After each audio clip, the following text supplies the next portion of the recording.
عرفتنا من الحق فحملنا، وما قصرنا عنه فبلغنا. اللهم المم به شعثنا، واشعب به صدعنا، وارتق به فتقنا، وكثر به غلتنا، وأعزز به ذلتنا، وأغن به عائلنا، واغض به عن مغرمنا، واجبر به فقرنا، وسد به خلتنا، ويسر به عسرنا، وبيض به وجوهنا، وفك به أسرنا، وأنجح به طلبتنا، وأنجز به مواعيدنا، واستجب دعوتنا، وأعطنا به سؤلنا، وبلغنا به من الدنيا والآخرة آمالنا، وأعطنا به فوق رغبتنا يا خير المسؤولين وأوسع المعطين. اشف به صدورنا، وأذهب به غيظ قلوبنا، واهدنا به لما اختلف فيه من الحق بإذنك، إنك تهدي من تشاء إلى صراط مستقيم. وانصرنا به على عدوك وعدونا إله الحق. آمين.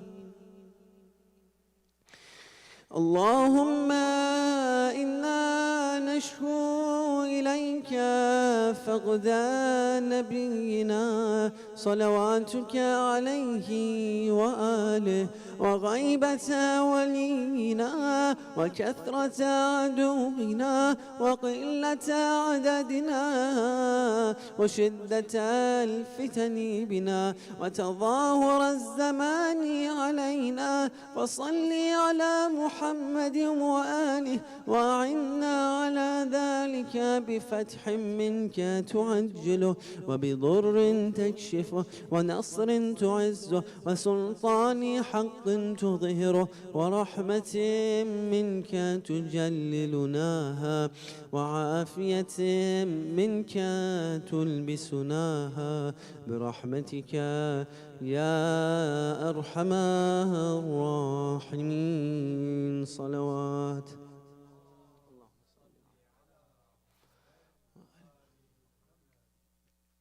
أعوذ بالله من الشيطان الرجيم. بسم الله الرحمن الرحيم.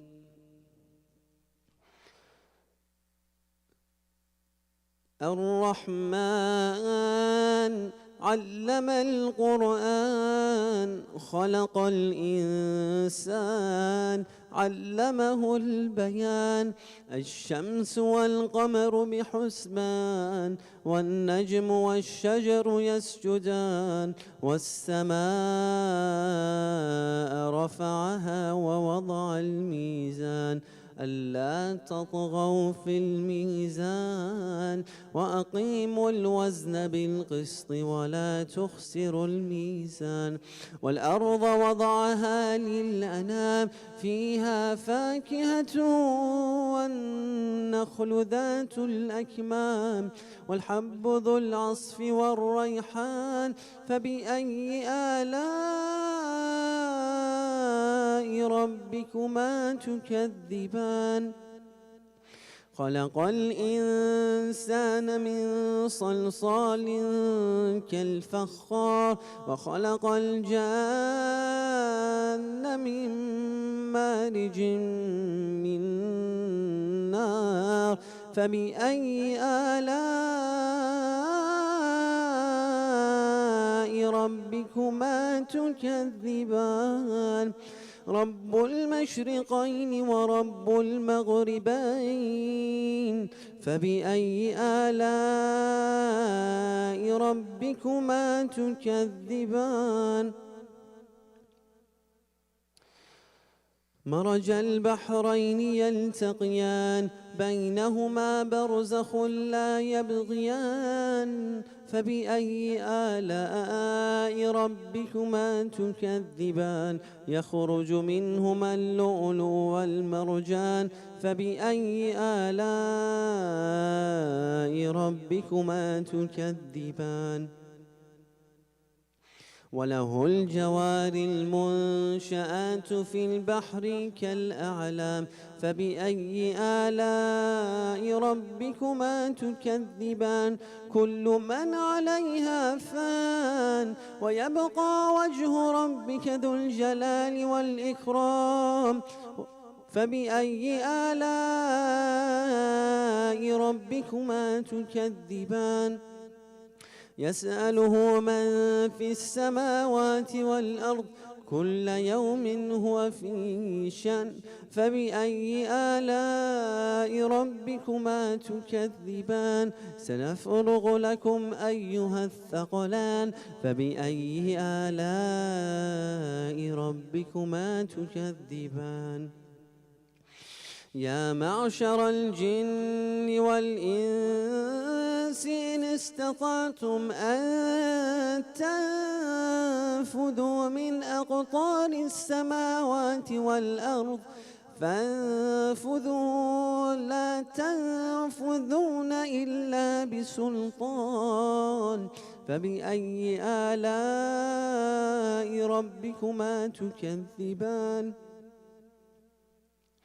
يرسل عليكما شواظ من نار ونحاس فلا تنتصران فبأي آلاء ربكما تكذبان فإذا انشقت السماء فكانت وردة كالدهان فبأي آلاء ربكما تكذبان فيومئذ لا يسأل عن ذنبه إنس ولا جان فبأي آلاء ربكما تكذبان يعرف المجرمون بسيماهم فيؤخذ بالنواصي والأقدام فبأي آلاء ربكما تكذبان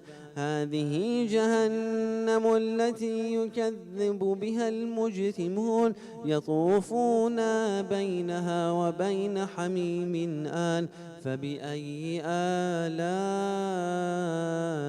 ربكما تكذبان صدق الله العلي العظيم اللهم صل وسلم وزد وبارك على رسول الله وآله الأطهار على رسول الله وآله الأطهار صلوات.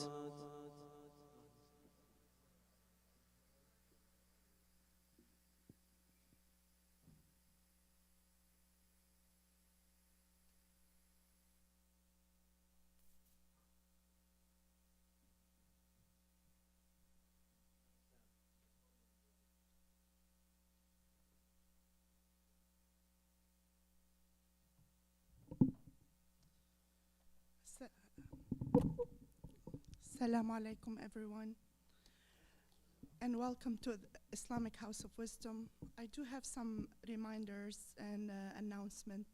Inshallah, tomorrow will be the second night of power, and the great night, inshallah, the great night of power will be on Thursday.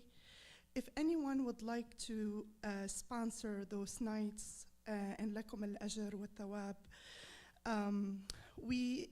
you can sponsor via the QR code that will be in front of the bench. You can also speak to the office if you like to use credit card. In addition, we're going to have the baskets. Later on, they'll be circulating. Would truly appreciate your help and support in this, especially for the Nights of Power. Also, you can, we really appreciate if you share the flyers of the Night of Power and all our program during Ramadan via social media, because this is the best way for the community to know about our program and about our speaker and to take advantage and to welcome them to the Islamic House of Wisdom. So your words and sharing those events really matter. In addition, we really appreciate and we encourage you to bring friends and family to the Islamic House of Wisdom nights during Ramadan and Night of Power as well. In addition, if you like to join Women's Committee, please see the office. Sallu ala Muhammad wa ali Muhammad. So, السلام عليكم ورحمة الله وبركاته بالعربي. نريد التذكير ببعض التذكيرات أنه غدا إن شاء الله ستكون ليلة القدر الوسطى، والخميس إن شاء الله ليلة القدر الكبرى. نشجع الحضور وندعو، نطلب منكم إن شاء الله أن تدعوا الأصدقاء والأهل أن ينضموا إلينا في Islamic House of Wisdom خاصة في ليالي القدر. بالإضافة نشجع التبرع، وهناك عدة سبل للتبرع عبر الكيو ار كود أو الكريدت كارد أو الكاش. والآن نرحب بإمام إلهي تسبقها الصلوات على محمد وآل محمد. شكرا. Assalamu rahmatullah, and thank you again, Salma Shadi. I take a little bit of your time till our guest speaker arrives. Alhamdulillah, we are still going through this journey of Ramadan. This journey, how many days it takes? Journey of Ramadan. 30 and sometimes 29, right? What is the destination? Where are we going through this journey? Journey of Ramadan, journey of Siyam. What is the destination? Where are traveling to? Yes, of course. That is the final destination. It is a journey to Jannah. And Jannah is a place that we meet with Al-Rafiq Al-A'la. That is the greatest friend. So this is a journey to see our friend. And that is in Jannah. So like a flight, a journey that takes 29 or 30 days. We fly through fasting during the day, and let's say that then we land in the night, and then fly through the fasting through the day. And when you are in the airplane, there are some regulations, right? First of all, we have a pilot. So what is the pilot of that aircraft that's taking us to Jannah? In Ramadan, Allah sent us a pilot, very powerful pilot. And that is, don't be shy, the Holy Quran, right? So the guide and the pilot of this journey is the Quran. يهدي للتي هي أقوم. That provides us with the best guidance, best direction. Doesn't mix up and doesn't go to wrong direction. So we have the pilot, And when we are going to this journey and we are in the flight of fasting, that the flight staff keeps telling us what? Fasten your seatbelt, right? So that is what we do through the flight of fasting in Ramadan, that during this journey, you have to tighten that belt. Shouldn't be loose, tight, fasten it forcefully.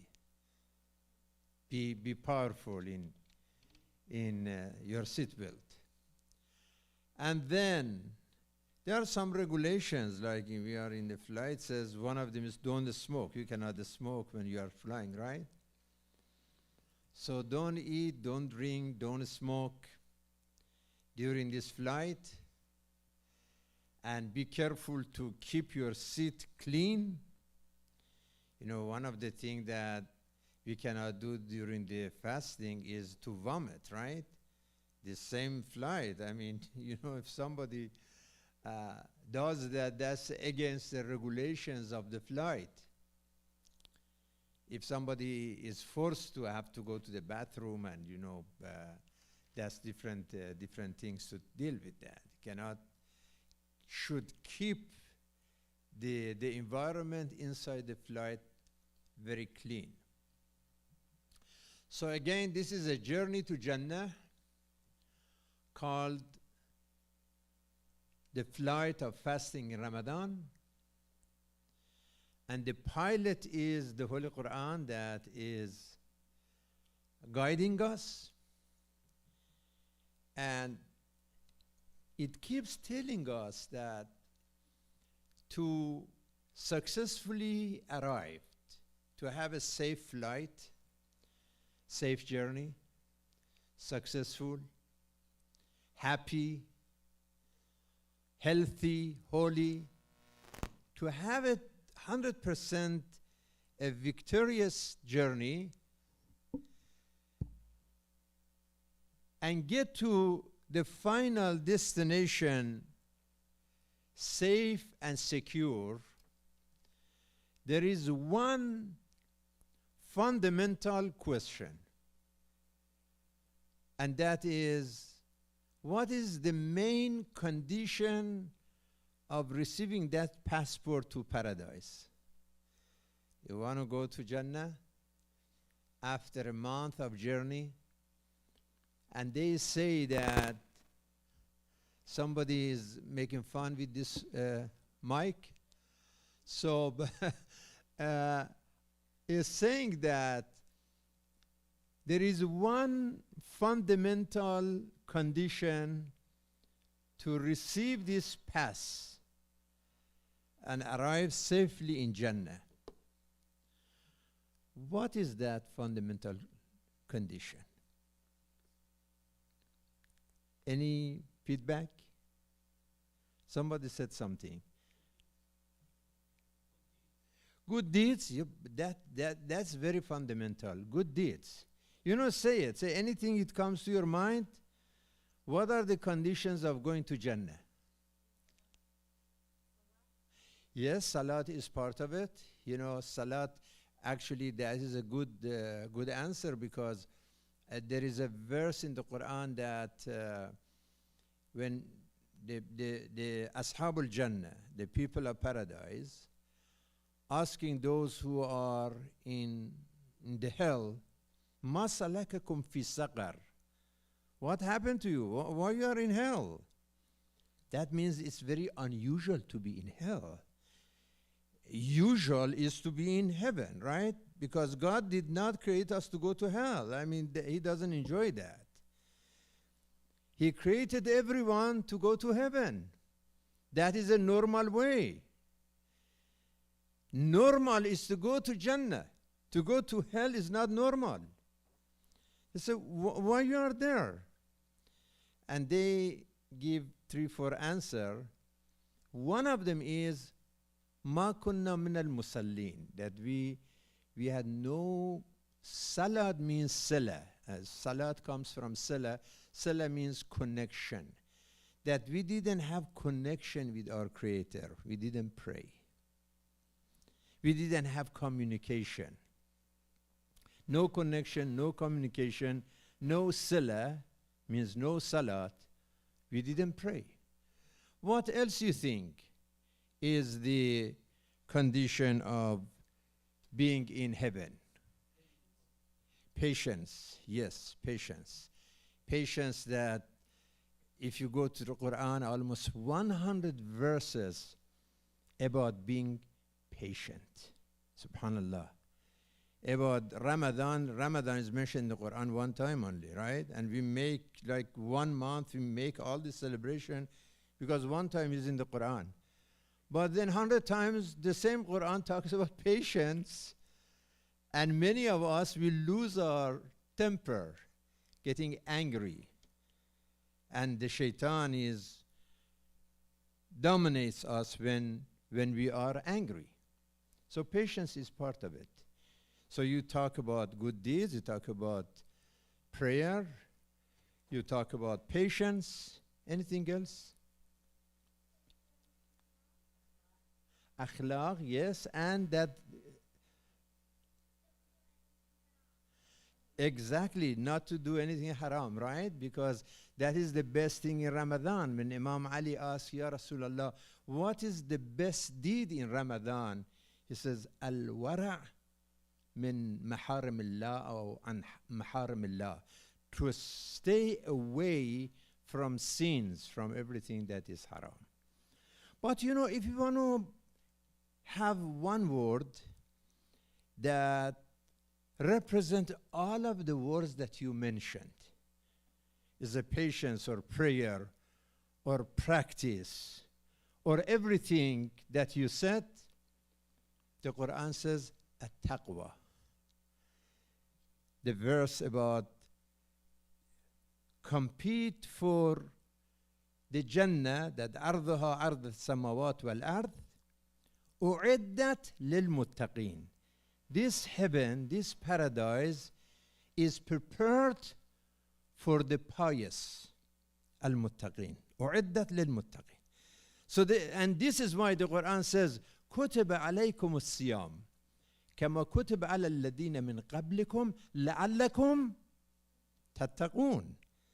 That is also the purpose of fasting in Ramadan, is a taqwa. So this journey of 29 or 30 days of going to Jannah, that's the final destination. And the fundamental condition is, say it here, say yes. Okay. So the main condition to arrive safely and securely and peacefully and successfully to the destination of this journey is a taqwa. Now the condition is, what do you mean by taqwa? What is the translation of taqwa? What is your understanding of taqwa?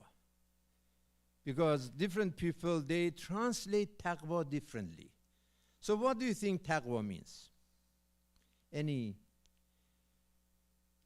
interpretation from your perspective for taqwa? Piety, yes, that piety. Piety is one of the, main meanings of at-taqwa.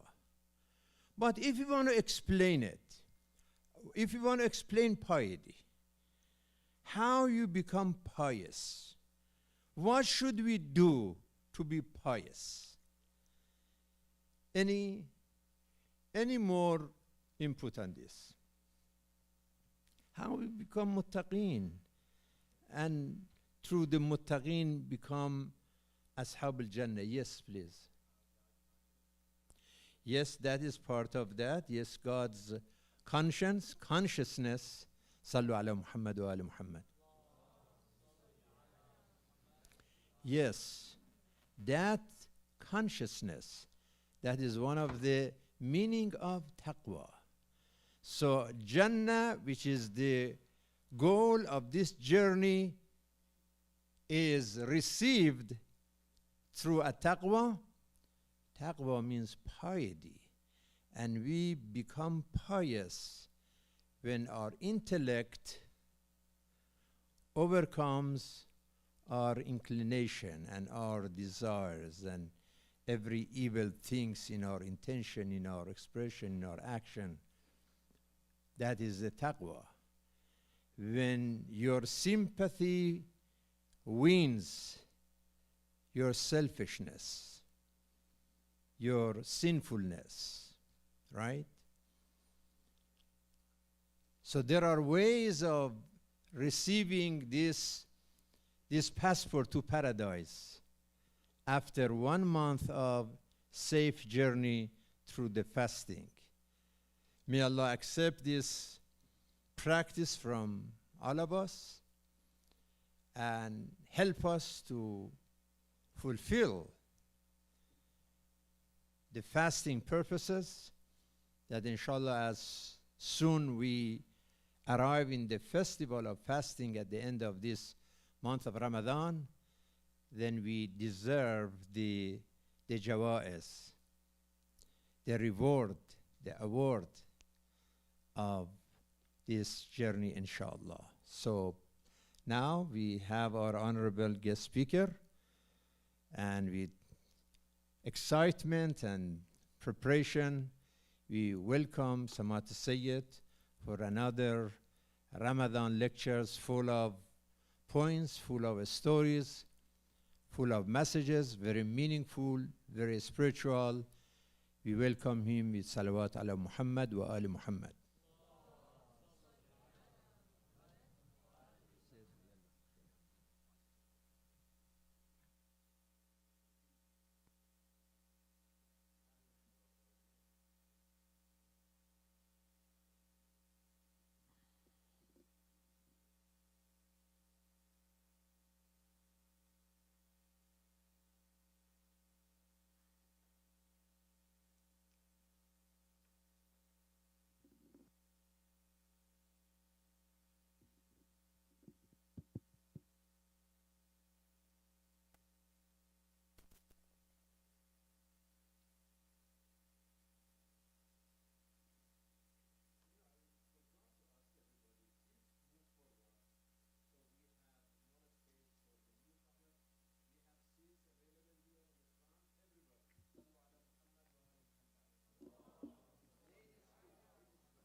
السلام عليكم ورحمة الله.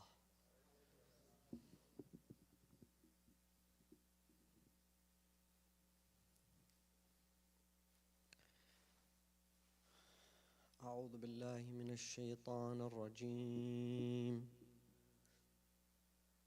بسم الله الرحمن الرحيم. صلى الله عليك يا رسول الله. صلى الله عليك وعلى أخيك وابن عمك أمير المؤمنين.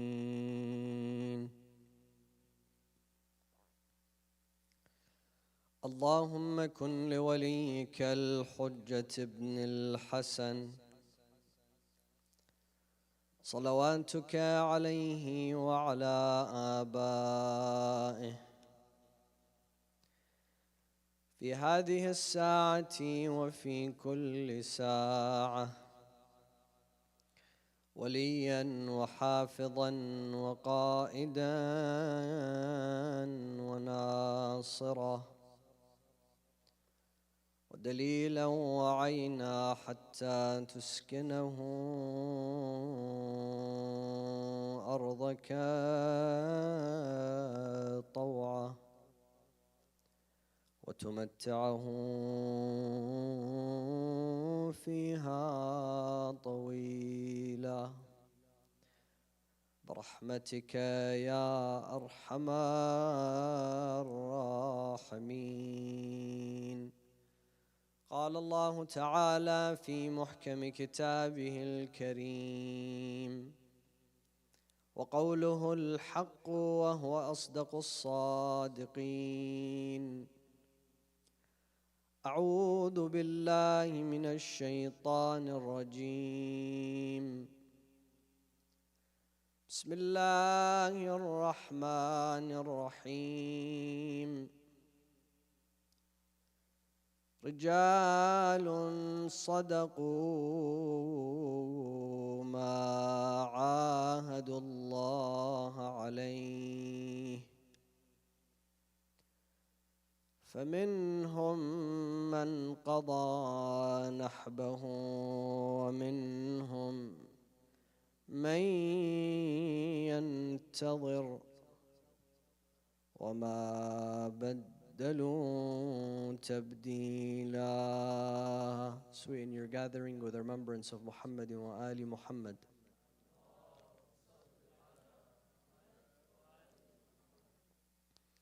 As a gift to the soul of Sayyidina wa Nabiyyina Rasulullah and his brother Amir al-Mu'mineen, recite the second salawat with the loudest of your voices.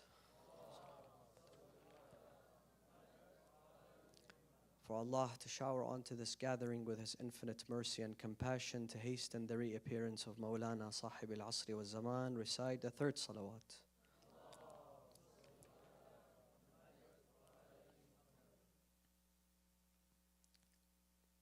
It is customary, a norm amongst the Arabs, that when a person passes away, his children, the inheritors, do not discuss the inheritance, dividing the inheritance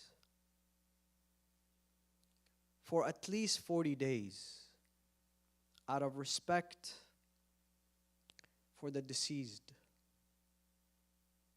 out of respect for their father,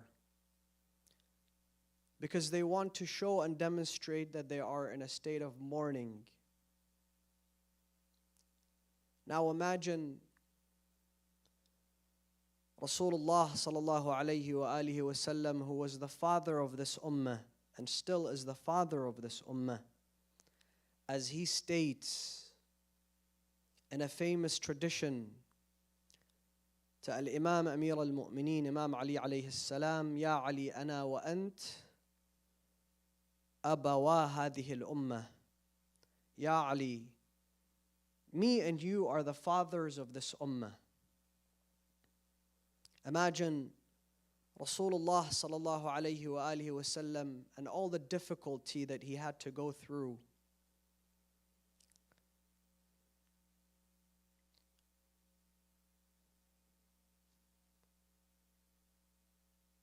All the pain, all the anguish, all the struggle that he had to go through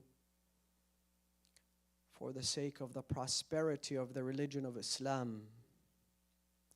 Rasulullah passes away. He is being washed. He is being prepared by his brother, by his cousin Amir al-Mu'mineen. And there is a group of people who attribute themselves to Rasulullah. A group that call themselves the loyalists of the Prophet, not taking part in preparing Rasulullah sallallahu alayhi wa alihi wasallam, not in grief. They're not crying and mourning. However, they gather in Saqifat Bani Sa'ida, and they amongst themselves, a few people, decide who's going to be the Khalifa after Rasulullah. And in that council, the very first Muslim, the man who defended Rasulullah sallallahu alayhi wa alihi wasallam in every battle, the man who fought until his sword was broken, was not part of that council. the nearest and dearest companions to Rasulullah sallallahu alayhi wa sallam were not invited to take part in that council. Companions such as Ammar, companions such as Abu Dhar, companions such as Miqdad, Salman, they were barred from casting their votes.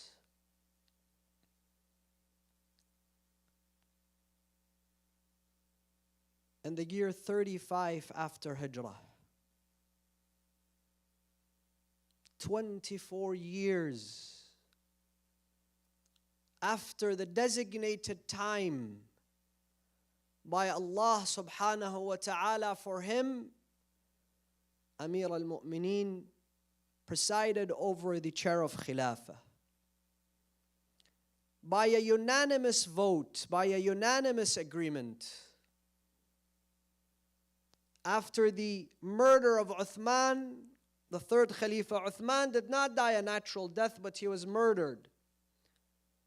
And his body was left for 3 days without burial. It is stated that the Muslims unanimously came to the house of Amir al-Mu'mineen begging him to lead, begging him to take the reign of Khilafah. They gave him bay'ah. And only 4 months later, after this unanimous bay'ah was given to him, the first battle erupted.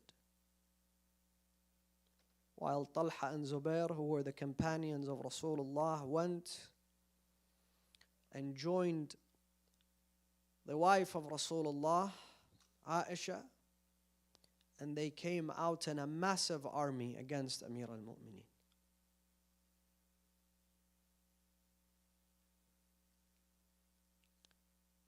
And after the battle of Jamal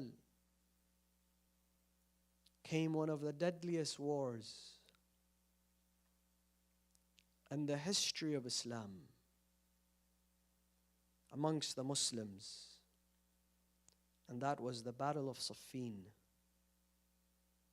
Historians have written that there were 90 battles that led to the actual Battle of Siffin. 90 ma'rakah.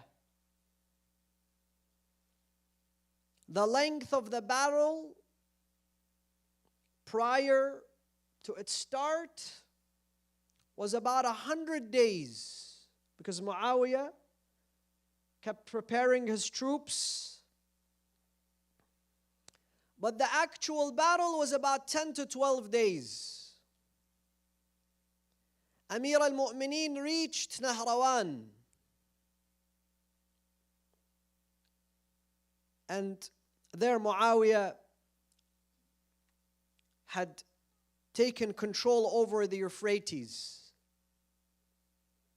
And after Amir al-Mu'mineen arrived, they found that Muawiyah is not allowing them to go and drink from the Euphrates. So they were thirsty. They said, Ya Amir al-Mu'mineen, this is the second night that we're sleeping thirsty. We cannot get into a battle without water. And Amir al-Mu'mineen kept telling them, let us wait, because I don't want to be the one that starts the war. I don't want to be the one that starts the battle. And he sent messengers to tell Muawiyah that, listen, we are here in the end of the day in a disagreement. But water is the right, not just to human beings, but also animals. How can you block us from water? And Muawiyah consulted his troops. And one of his advisors told him, أنت تريد البقاء وهو يريد الفناء. You want to remain, you want power, you want glory. But Ali, he wants shahada.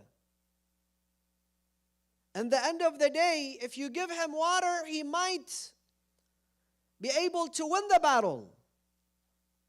You will not be able to withstand him and some of his brave companions. So don't give him water. When the news reached Amir al-Mu'mineen told Malik al-Ashtar, get up. Get up, ya Malik. Go and liberate the Euphrates.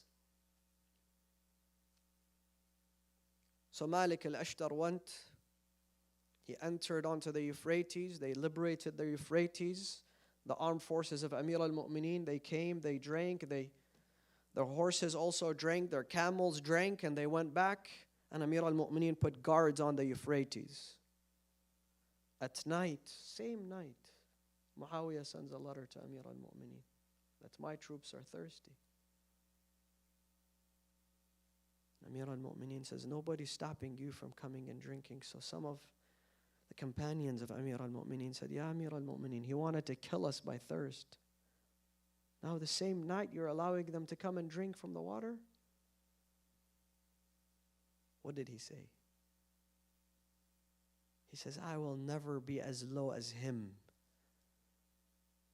We are fighting over those principles.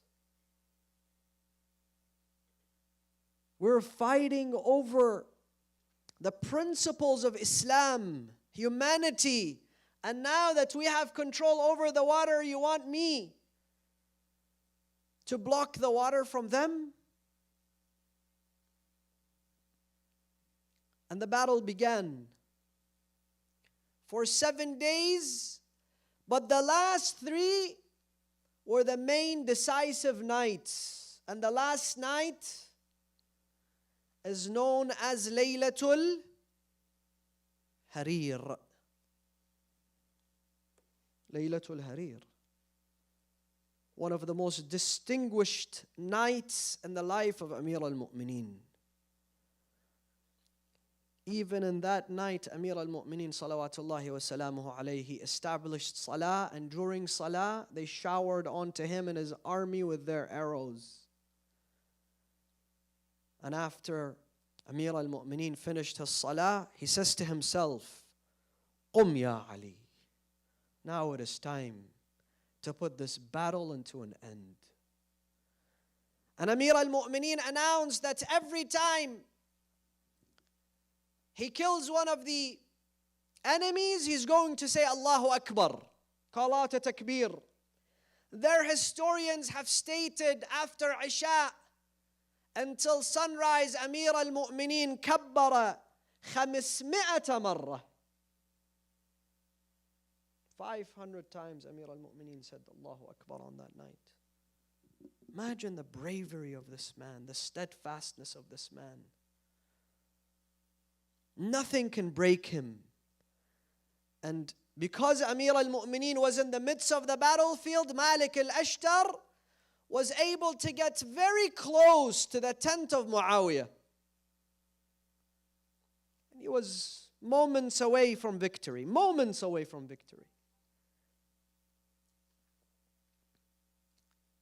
Muawiyah called for his horse. He says, I need to run away from here. This is it.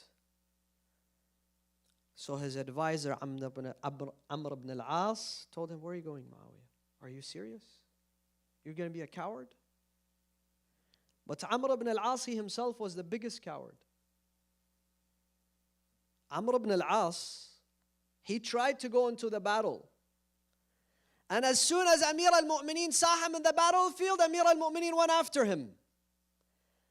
And he ran, and Amir al-Mu'mineen was charging behind him. They were 1-to-1. And Amir al-Mu'mineen was known that he takes one strike, not two. Either vertical or horizontal, and his opponent will be gone. So what did this man do? What did this coward do? Can you believe it? He took off his underwear. Imagine. Those are the people that stood against Imam Ali. And what did Imam Ali do? He could have finished him. But Imam Ali says, I do not look. He turned his face. Look at the morality of this man. He turned his face and Amr ibn Wud ran away. So when Amr ibn al-As ran away. So when Amr ibn al-As told Muawiyah, where are you running, you coward? Muawiyah says to him, you're calling me a coward?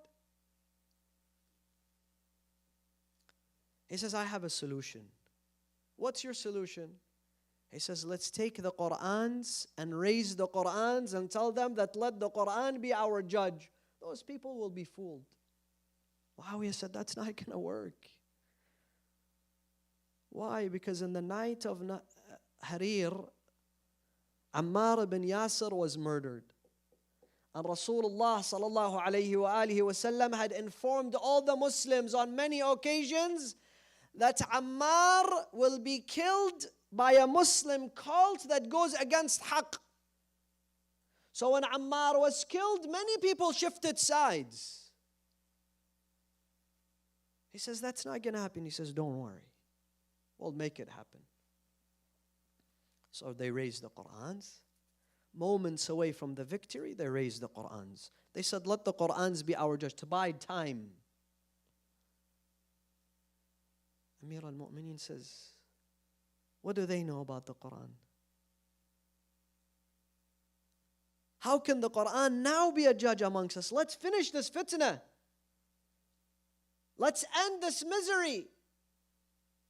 And this is what I want to talk about tonight, brothers and sisters.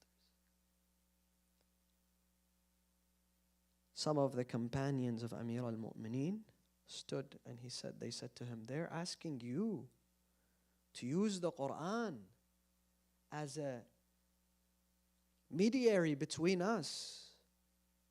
And you're saying no?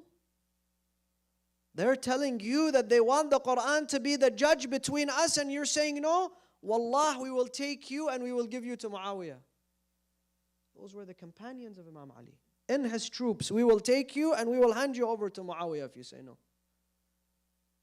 And they were known as the Khawarij, the Kharijites.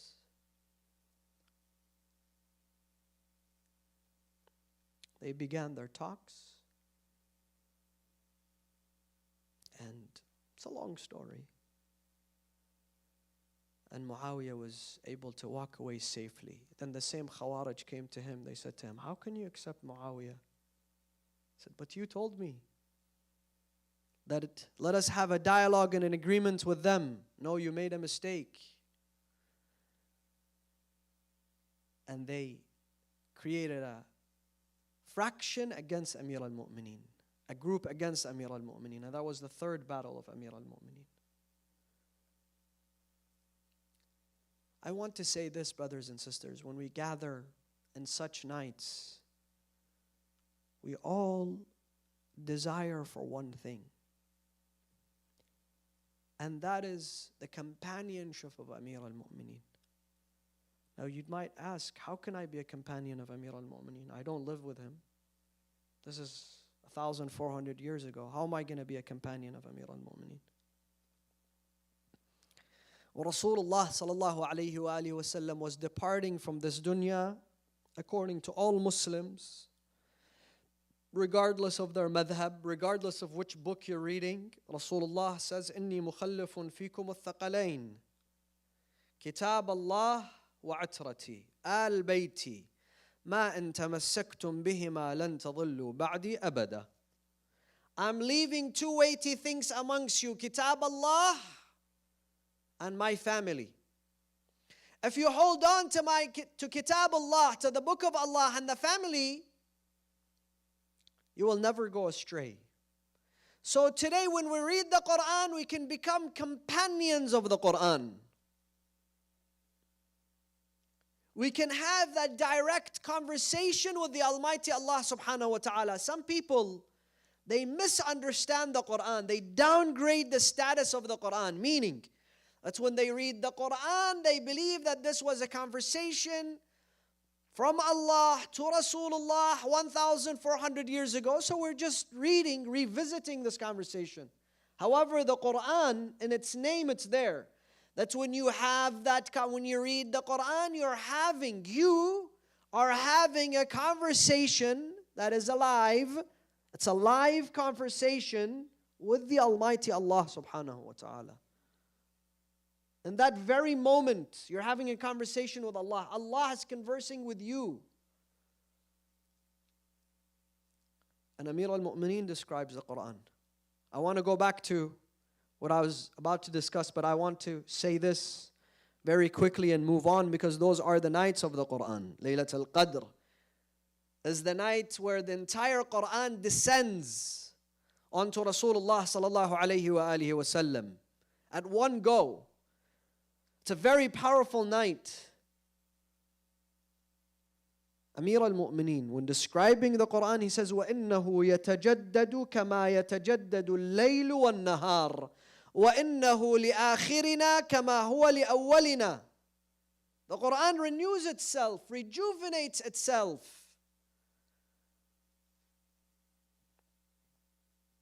The Quran never gets old. But let the Quran be your advisor. Let the Quran be your guide.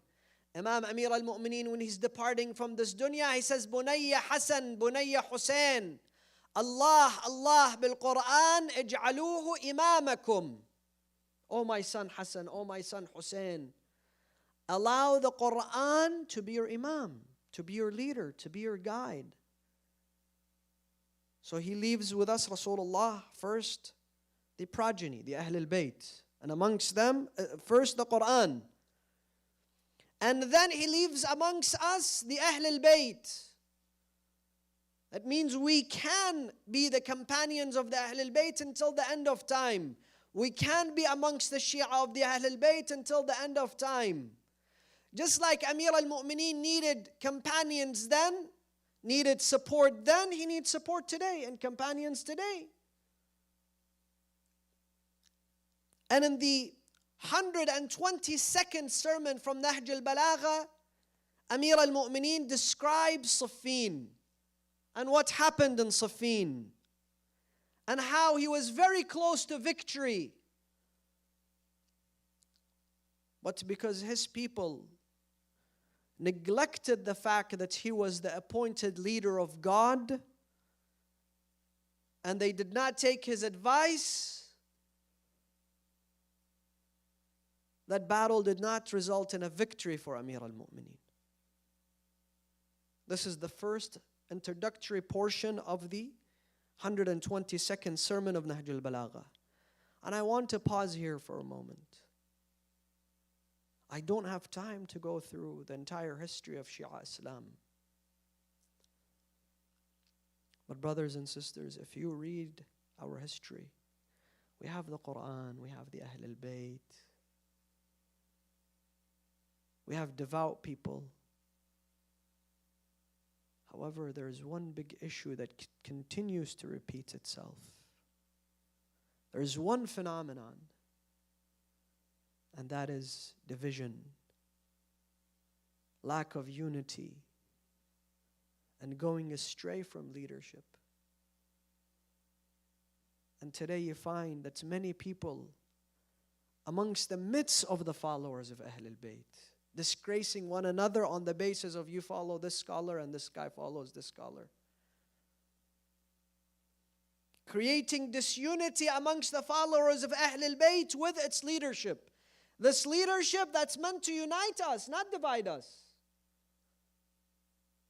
And I see sometimes some people, they have nothing to do with scholars and scholarship. He's a simple man, she's a simple woman. But it is the dessert, the sweet, the halawa that they bring, especially in the nights of Muharram and Ramadan, when people go and sit in their garage and they're smoking the argila. Then they start discussing the scholars and leaders of the community. And the problem is we rarely bring up people to praise them. Have you realized that?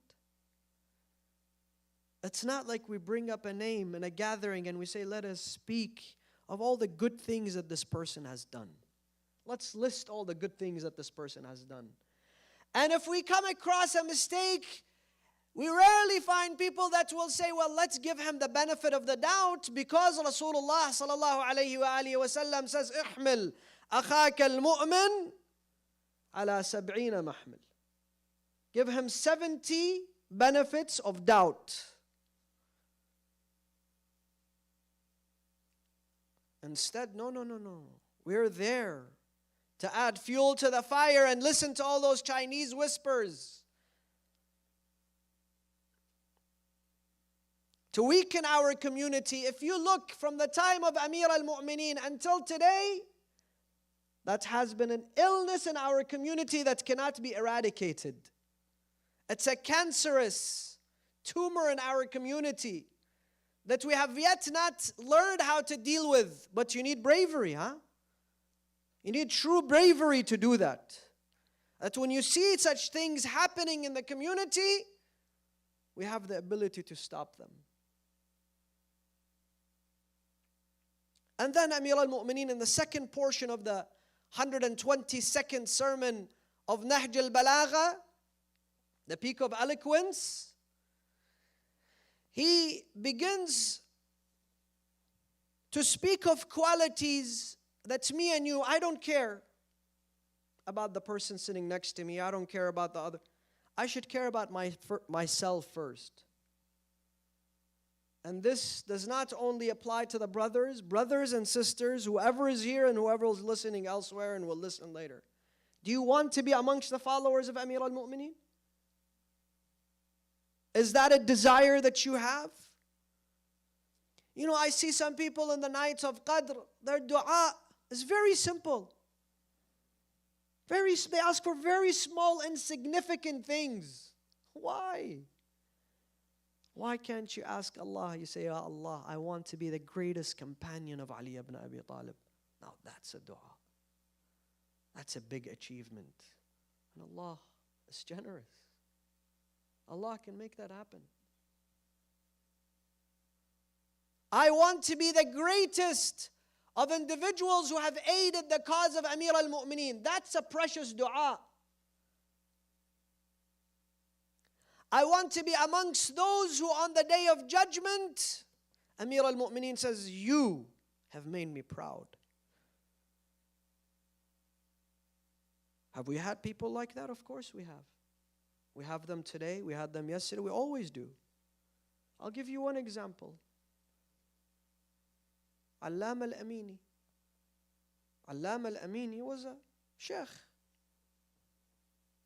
He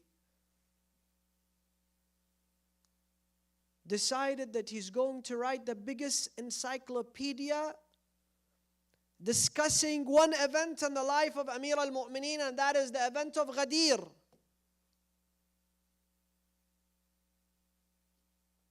He traveled the entire world to write this book. He went through poverty to write this book. He put his life in danger to write that book.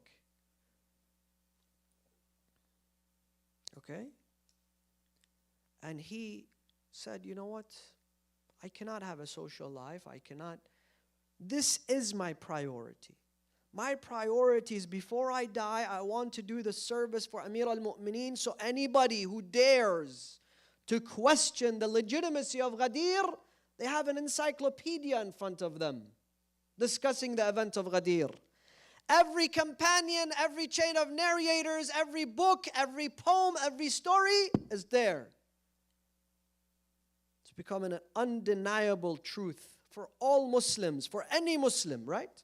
So he spends years and years and years. So somebody hears about Allama al-Amini. He says, I would like to meet Allama al-Amini. How can I meet him? He said to him, you can't. He's always writing, he's doing research. He has no social life. He comes to the haram of Amir al-Mu'mineen, he does his ziyarah and he's back in the house. He says, I want to sit with him. It's not possible. One man said, listen, he is so infatuated by Amir al-Mu'mineen that if you do something for Amir al-Mu'mineen, you'll get his attention. But we just don't know what that is. So he says, I know what it is. He was a poet. So he went behind the door of the house of Amir al-Mu'mineen, of Sheikh al-Amini, al-Allama al-Amini. And he began to raise his voice in reciting poetry in the praise of Amir al-Mu'mineen. حب علي ابن أبي طالبي Allama al-Amin is now listening. حب علي ابن, the love of Ali ibn. أحلى من الشهد لدى الشاربي. It's sweeter than the honey that you may taste. Suddenly he comes out. Allama al-Amin, he comes out of his house. He's not wearing his amama, he's not wearing his qabah. He says, come in, I want to hear this. I want you to sit here, and I want to hear this poetry that you have authored for Amir al-Mu'mineen. When Allama al-Amini dies, his son sees him in his dream, that it is the day of mahshar, the day of qiyamah. And believe me, I never speak of dreams, but because I know for sure that this is the status of Allama al-Amini, I wouldn't have mentioned this. It's the day of qiyamah, the day of mahshar. يوم يفر المرء من أخيه وأمه وأبيه وصاحبته وبنيه لكل امرئ منهم يومئذ شأن يغنيه. People are running away from their own family. A mother comes and says, take one of my sins to her son. He says, I can't. Give me one of your hasanat. I won't. Those aren't my words, that's the Quran.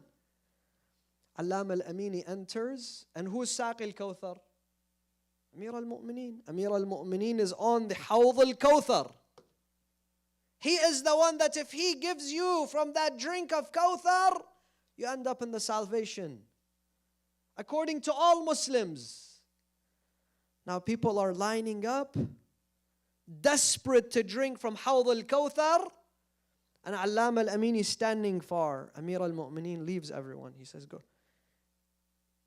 He sees Allama al-Amini. He goes to him. He hugs him. He kisses him. And he takes from the water and he says, drink. Drink. بيضت وجهي بيض الله وجهك. You have made me proud. So there are people, brothers and sisters, after Amir al-Mu'mineen, who decided they're going to be amongst the greatest of his companions. But it takes dedication. Amir al-Mu'mineen points out to few qualities that I'll go through very quickly.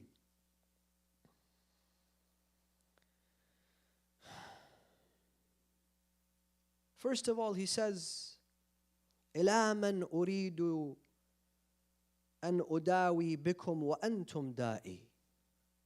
He says to all those people who have failed him, he says, how am I going to cure people when you are supposed to be the medicine and you have failed me? Imagine. Those are the words of Imam Ali. He says, I am a cure for humanity, but how am I going to offer that cure if you're not my support? If you have neglected me, if you have failed me?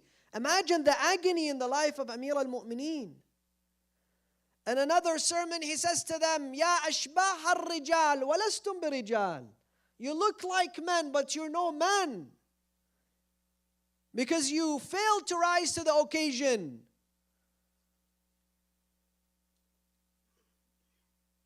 Is this something that Amir al-Mu'mineen would say to me and you today? Is that a possibility? And let's not think that, well, I have to consider the whole community and the whole community is at fault. The whole community needs to change. The whole community needs to make making decisive decisions. No, I am responsible for myself. Let me become one of the companions of Amir al-Mu'mineen. And then he says, أين القوم? Where are those people? الذين دعوا إلى الإسلام فقبلوه. The first quality. I'll go over this very quickly, and I want you to think about this. Number one, where are those who, when offered Islam, they accepted Islam? What does that mean? That means, was I offered Islam? Were you offered Islam? No. We were born into Islam. We were born into Islam. Would we really, ask yourself, go through the pain and the agony of that which a convert has gone through in order to find Islam?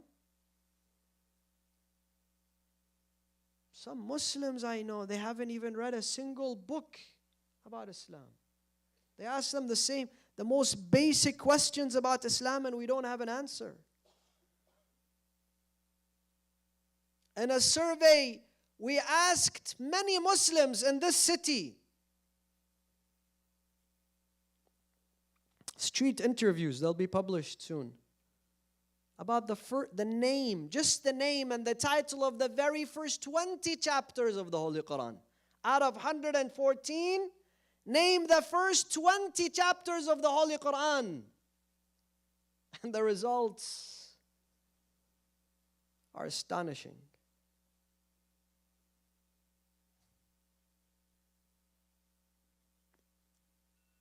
In fact, forget reading books about Islam.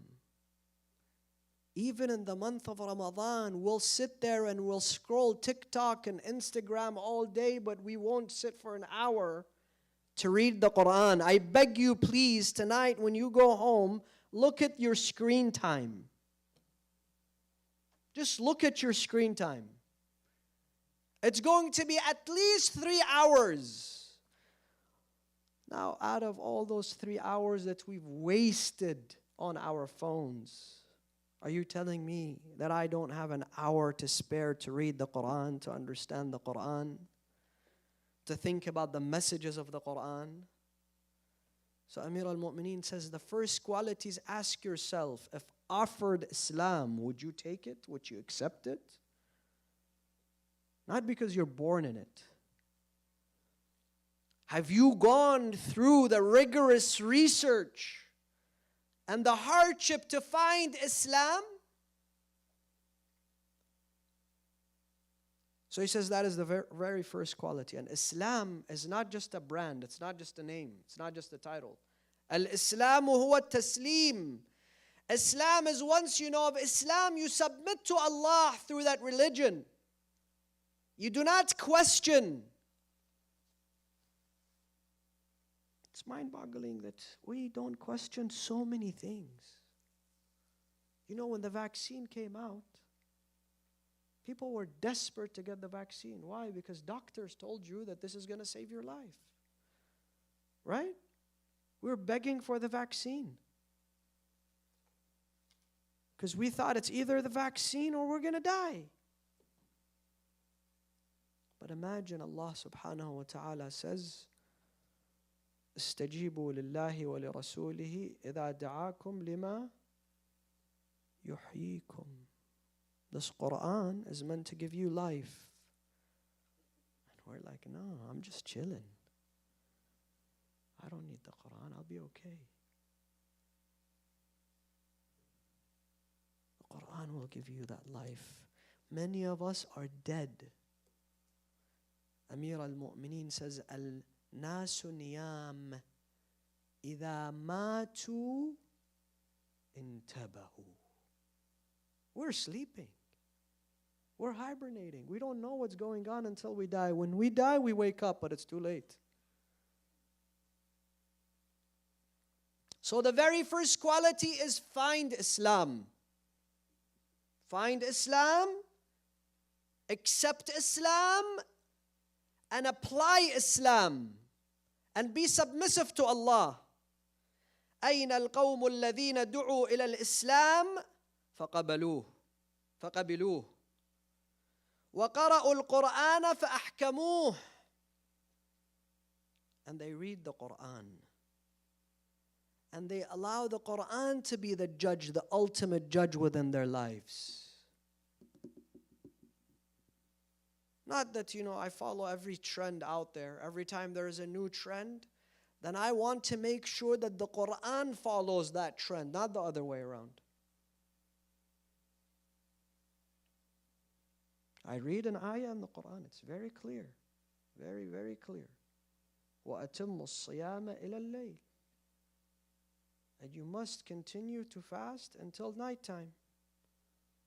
But I want to break 10 minutes early. Why? Do you not read the Quran? Read the Quran. Allow the Quran to be your guide. Allow the Quran to lead your life.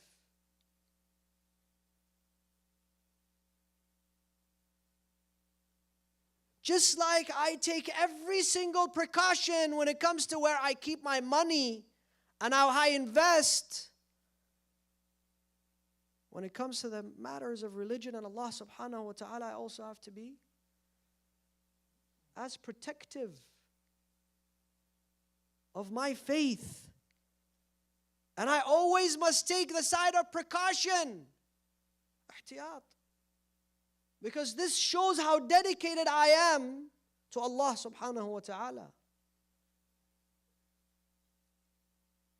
وَإِذَا دُعُوا إِلَى الْجِهَادِ وَلَهُ.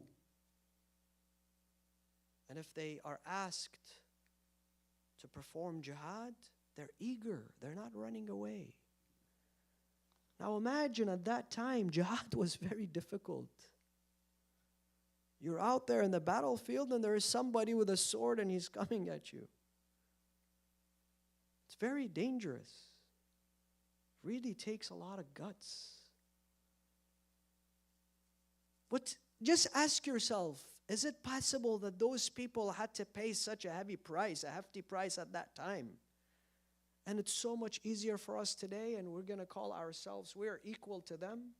They were Muslims and we're Muslims. It doesn't mean that because you don't have to pick up a sword and face an enemy today or block a wave of arrows, then we don't have a jihad. We have a jihad, brothers and sisters, but we're taking it easy on ourselves. What is jihad? Jihad is a struggle. Every time Islam needs you, that is your jihad. That is your struggle. If you're doing things within your comfort zone, mate, we have not done jihad. If I live 50 years and I've always stayed in my comfort zone, guess what? I've never taken part in any form of jihad. But if I step out of my comfort zone in the way that I donate fi sabilillah, that is a form of jihad. If I practice the hijab while it is extremely difficult, that is a form of jihad. If I have to say something which does not fall music at the ears of some people and I still say it, that is a form of jihad. Taking the easy way out, staying within our comfort zone, that's no jihad. That's no struggle fi sabilillah. And one of the qualities of Amir al-Mu'mineen and his companions was لا يأخذه في الله لومة لائم. If Allah is pleased, if He's doing that which Allah desires from him, he doesn't care.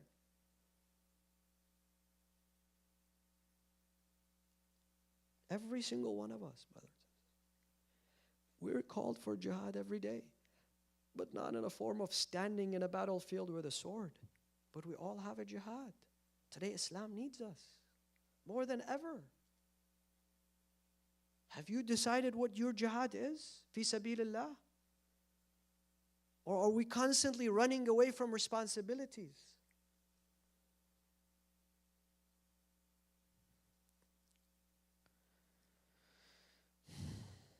You know, those blessed nights of Ramadan, the last 10 nights of Ramadan, they're so holy, they're so sacred. They might never come back. How do we know that we're going to experience another Ramadan? How do I really know that I'm going to experience another Laylatul Qadr? Let's just imagine there is this treasure. Allah subhanahu wa ta'ala's rahmah and maghfirah and forgiveness is there, and people are wasting times in sahras and food and engaging in nonsense. Amir al-Mu'mineen says, if they're called on to jihad, they don't go playing around. No, they actually go and they say, labbaik. What are we supposed to do? They put themselves in difficulty for the sake of Allah subhanahu wa ta'ala. It's your decision tonight to decide, I'm going to be one of those guys. I don't care about anybody else. I want to be amongst those individuals who Amir al-Mu'mineen describes in the 122nd sermon from Nahj al-Balagha. حمص العيون من الصيام. They don't overeat. Food is not a priority in their lives. Their life does not revolve around food. Imagine, brothers, how much time we spend thinking about food, preparing food, sitting in a restaurant, going there, dining, appetizer, food, dessert, all that. So Amir al-Mu'mineen, this is, I'm not saying don't go to a restaurant, don't enjoy your life, don't sit with your family, don't have friends, don't do that. But to some people, that's a priority in their lives. Their life revolves around food. مُرْهُ الْعَيْنِ مِنَ الْبُكَاءِ. He says they're tearful, and I spoke about tears yesterday. A sign of humility and closeness to Allah is that you have access to those tears. You can get those tears. That's when there is a state of khushu', this tear comes down automatically. And if that tear does not exist, there is a disconnect. It's not the end of the world. All you need to do is amend your relationship with Allah. Become closer to Allah. Remove a little bit of the dunya from your heart and you'll be there. ذُبْلُ الشِّفَاةِ مِنَ الدُّعَاءِ. And they're constantly doing dua. It's not that they only do dua in Laylatul Qadr and Laylatul Jumu'ah. No. They're constantly in a state of pleading to Allah subhanahu wa ta'ala. Then he says, ذَلِكُمْ أُخْوَانِي. Those people, those guys, they are my brothers. They're not just my followers, they are my brothers. So decision is yours, brothers and sisters.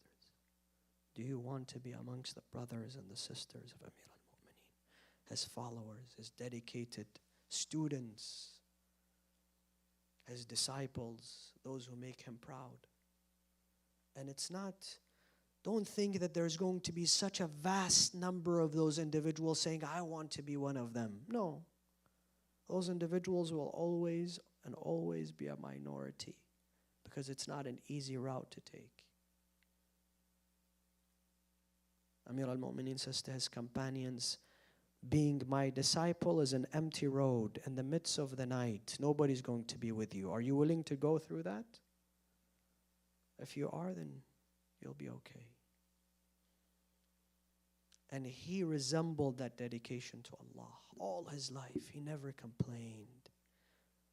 All his life, he never wanted anything for himself. Just before his martyrdom, I'll tell you a story when he was digging a well and it erupted. There was so much water and people made so much money off of this. As soon as he came out, he took a piece of paper and pen and he wrote, I make Allah a witness that this is my sadaqah fi sabilillah. He left this dunya, according to Imam Hassan, with 700 dirhams, not dinars, dirhams. While his sadaqat, according to him in Nahj al-Balagha, are 4,000 golden dinars. We do the opposite. When I leave 4,000 golden dinars and I send 700 dirhams. But Amir al-Mu'mineen said, send 4,000 golden dinars are my sadaqat. And he was trying to save 700 dirhams so that he can buy a khadim for his family. And he could not. He could not afford it. A servant in the house of the Khalifa while the Khulafa prior to him, everyone was their servant. Their houses were packed with servants. He comes inside the masjid, and for the very last time,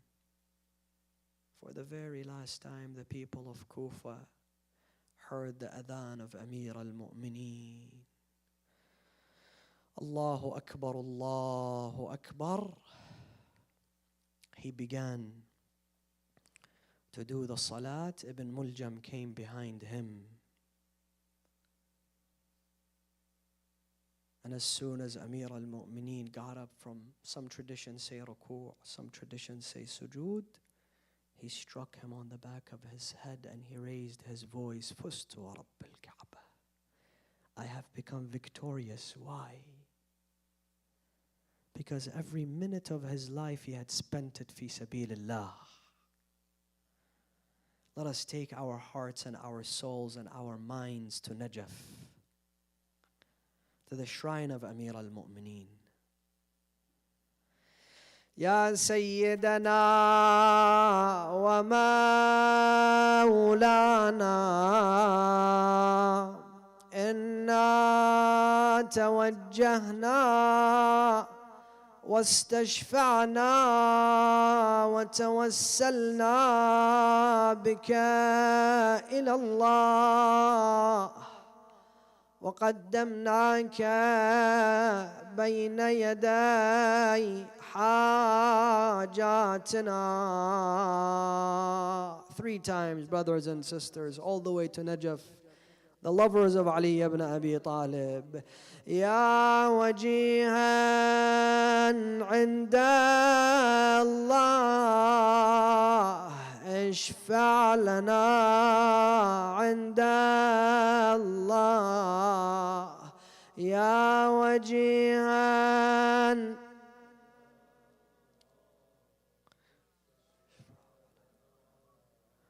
One more time, all those who have hajat, we are in the last 10 of the month of Ramadan. Our wasila to Allah subhanahu wa ta'ala as Amir al-Mu'mineen.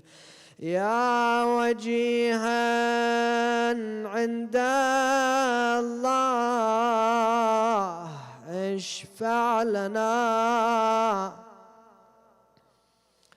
Amir al-Mu'mineen calls for a physician. The physician comes and he checks the skull of Amir al-Mu'mineen, the wound of Amir al-Mu'mineen, and then he looks at him and he says to him, Ya Abul Hasan, Ya Abul Hasan, give your wasiyah, say your goodbyes, for the poison has reached the depth of your skull.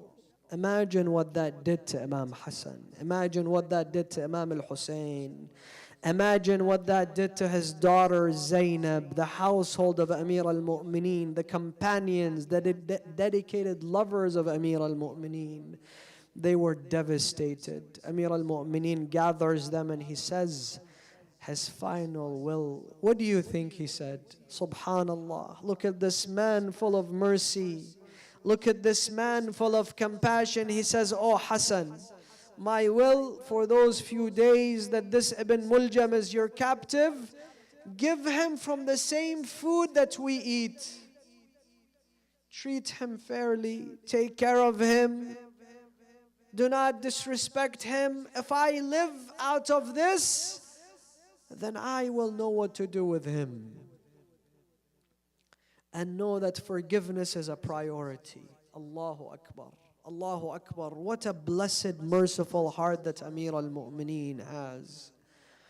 Then he called out Hassan and Hussein. He called out Zainab. And he says his will to Imam al-Hassan, being the Imam after him. Then he looks at Imam al-Hussein. He looks at his son Abu al-Fadl Abbas, who was a young man. He says, Ya Abul Fadl, make sure that you know that you are my token on the day of Ashura to stand next to your brother Hussein. Then he put the hands of Abul Fadl in the hands of Zainab. He says, Ya Abul Fadl, you have to take care of your sister Zainab. That is why Amir al-Mu'mineen salawatullahi wa salamuhu alayh gave that responsibility for Abu al-Fadl, and he took care of her. When they reached Karbala, he would stand in front of her tent every day. My sister Zainab, what can I do for you? You are the wasiyah of my father Amir al-Mu'mineen. Allahu Akbar.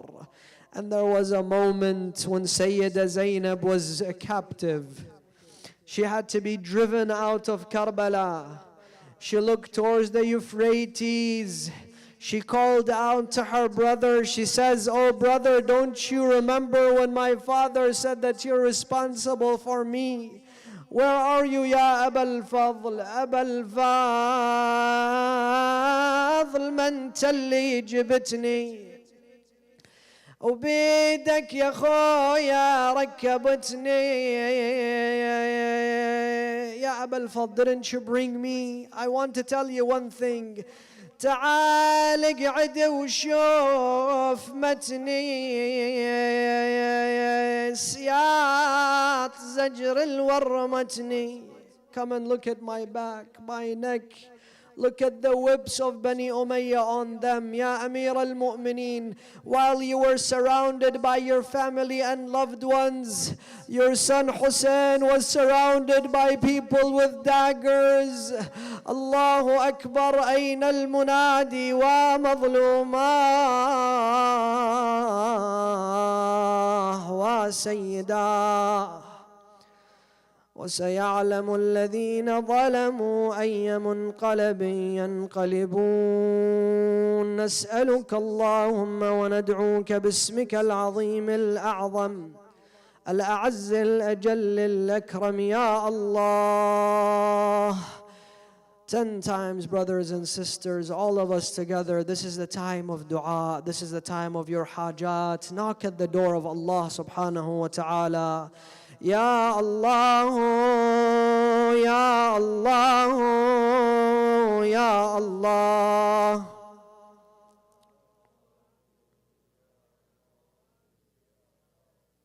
Brothers, can I ask you something? Are you guys all tired? Yeah? 2 more minutes. There's no shame in calling Allah. Is that shameful? Is it shameful to call on to Allah? It's not. But I don't hear you. I want you to call on to Allah. Ya Allah, Ya Allah, Ya Allah. Those hands are beggars to Allah, huh? Like ahsant. Ya Allah, Ya Allah, Ya Allah, Ya Arhamar Rahimin. يا أسمع السامعين، يا أبصر الناظرين، يا غياث المستغيثين، أغثنا يا الله. اللهم أدخل على أهل القبور السرور. اللهم شافي وعافي كل مريض. اللهم سد فقرنا بغناك. اللهم غير سوء حالنا بحسن حالك. اللهم اقض عنا الدين وأجرنا من الفقر إنك على كل شيء قدير. اللهم عجل ثم عجل لمولانا الفرج والعافية والنصر. Every man and woman present in this majlis with a sin, forgive our sins. O Allah, bestow upon the graves of the mu'mineen and mu'minat from your mercy and compassion. Every man and every woman present in this majlis with a dua, give them their hajat. وآخر دعوانا أن الحمد لله رب العالمين وصلى الله على سيدنا ونبينا محمد وآله الطاهرين.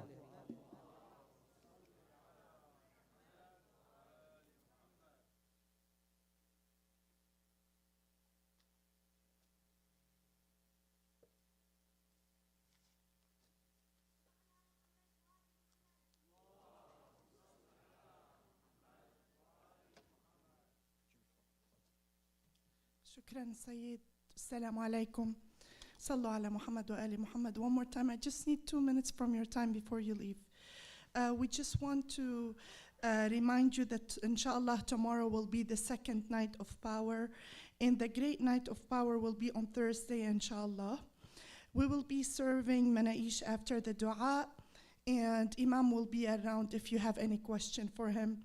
We truly encourage you to share our flyers, our program. MashaAllah, all of you here, most of you or every one of you have social media.